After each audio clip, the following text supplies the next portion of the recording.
আসসালামু আলাইকুম গাইস, আপনারা সবাই কেমন আছেন? আশা করি সবাই ভালো আছেন। আমি ভালো আছি আলহামদুলিল্লাহ। আজকের ভিডিওতে কি দেখাইতে চাইতেছি অবশ্যই কিন্তু আপনারা অবশ্যই বুঝতে পারছেন। এই গাড়িটি কিন্তু আজকে অ্যাক্সিডেন্ট করেছিল। ড্রাইভার ভাইও কিন্তু মোটামুটি ভালোই ব্যথা পেয়েছে, কারণ কোনো গাড়ির সাথে লাগেনি। উনি আসলে নতুন ড্রাইভার হওয়ার কারণে রাস্তাঘাট উনি চিনে না। একটা গাতা জায়গায় যাকে খাইয়া গাড়িটা ফাল দেওয়ার পর কিন্তু উনি কন্ট্রোল করতে পারে নাই। দেখতে পাচ্ছেন গাড়ির সামনে ওই ভাইয়ের গাড়ি, এই ভাই কিন্তু গাড়ি ড্রাইভার।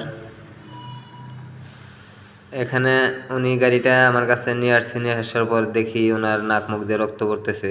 আমি ওনাকে ডাক্তারের কাছে নিয়ে গেলাম, ওনার ওষুধ টষুধ নিয়ে আইসা তারপর কিন্তু আমি আপনাদেরকে দেখাইতেছি।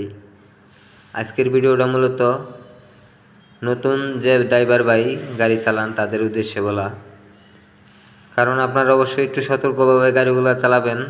দেখেন গাড়ি যতই ভাঙা যায় আমরা কিন্তু অবশ্যই সেটা আগের লোভে নতুন আবার করতে পারবো, তবে একটা মানুষ যদি অ্যাক্সিডেন্ট করে মারা যায় সেটা কিন্তু কখনো ফেরত আসবে না। যার জন্য বলি যে নতুন ড্রাইভার ভাই আপনারা গাড়ি চালান, নতুন কিংবা পুরান যারাই গাড়ি চালান, এক কথাই সবাই অন্তত একটু সতর্কভাবে গাড়িগুলো চালাবেন, যাতে কোনো অ্যাক্সিডেন্টের মুখে কোনো দুর্ঘটনার মুখে না পড়েন। তাহলে কিন্তু আপনারও ভালো, ইনশাল্লাহ আশা করি সবারই ভালো। তো বন্ধুরা, গাড়িটা কিন্তু অবস্থা খারাপ, সেটা কিন্তু আমি সার্ভিসিং করব ইনশাল্লাহ আশা করি। নতুন যেরকম ছিল সেম ওরকমই কাজটা আমি করব। আমার কাজটি কেমন হয় অবশ্যই আমি আপনাদেরকে পরেকার ভিডিওতে দেখাবো।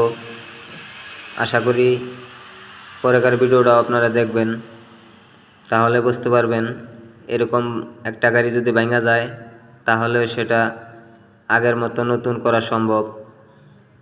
তো আর কথা বাড়াবো না, আজ এই পর্যন্তই। অন্য কোনো ভিডিওতে আবার দেখা হবে। সে পর্যন্ত সবাই ভালো থাকুন। আসসালামু আলাইকুম।